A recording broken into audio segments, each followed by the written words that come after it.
Hi.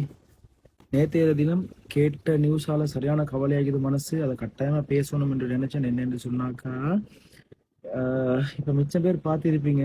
மேரி பண்ணி 10 வருஷம், 20 வருஷம், 30 வருஷம், சில நேரம் அன்டில் டெத் அவங்க இறந்து போறதுக்கு மட்டும் அவங்களுக்கு குழந்தை பாக்கியம் இல்லாம இருக்கு. அப்படி இருந்து கடவுள் சில சில ஆட்களுக்கு, சில சில நபர்களுக்கு தான் சில சில பாக்கியங்களை குடுப்பாங்க. அதுல முக்கியமான பாக்கியம் இந்த குழந்தை பாக்கியம். குழந்தை பாக்கியம் இல்லாதவங்களுக்கு தான் தெரியும் அதனுடைய தாக்கம் எந்த அளவு கேட்கும்னு சொல்லி. அப்படி இருந்தும் இந்த குழந்தை பாக்கியம் கிடைச்சும் அந்த செல்வத்தை கவனமா பாதுகாத்து வளர்க்க இயலாத துர்பாக்கியசாலிகள் இந்த உலகத்துல மிச்சம் பேர் வாழ்ந்து கொண்டு வராங்க. அதே போல நியூஸ் தான் நான் நேற்று கேள்விப்பட்ட நியூஸ். சரியான கவலையான ஒரு செய்தி. அதாவது வத்தேகாம பகுதி. அதாவது சரியான கவலை என்னன்னு சொன்ன அந்த பிள்ளைய துன்புறுத்தி அடிச்சு இந்த பகுதி வீங்கிக்குது. அந்த புள்ள போலீஸ் ஸ்டேஷன்ல அந்த வந்த வீடியோ நியூஸ்ல பார்த்திருப்போம், யாரும் பார்த்திருப்பீங்க.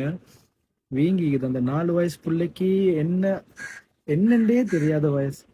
அந்த பிள்ளைய அடிச்சு ரோட்ல போட்டு போற அளவுக்கு உங்களுக்கு என்ன கஷ்டம் வந்துச்சுன்னு அந்த கடவுள் தான் அறிவான்.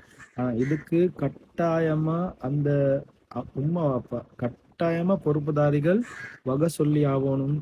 இதுகளுக்கு உங்களுக்கு கட்டாயமா பின் விளைவுகள் கட்டாயமா நீங்க அனுபவிப்பீங்க. அடுத்தது முக்கியமா புள்ள செல்வங்களை கவனமா பாதுகாத்து போங்க.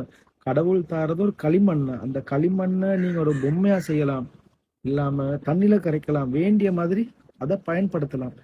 அதாவது எந்த அளவுக்கு நீங்க பிரயோஜனம் அந்த புள்ளைய வளர்க்குறீங்களோ அந்த அளவுக்கு தான் அதுல பிரதிபலன் உங்களுக்கும் கிடைக்கும், இந்த முழு உலகத்துக்கும் கிடைக்கக்கூடிய வாய்ப்புகள் இருக்குது. மிச்சம் கவனமா பாதுகாத்து வளர்த்துக்கோங்க புள்ள செல்வங்களை. இல்லாதவங்கள்ட்ட கேட்டு பாருங்க அதனுடைய கவலைகளை. And thank you for watching my video, guys. See you on next video. Bye.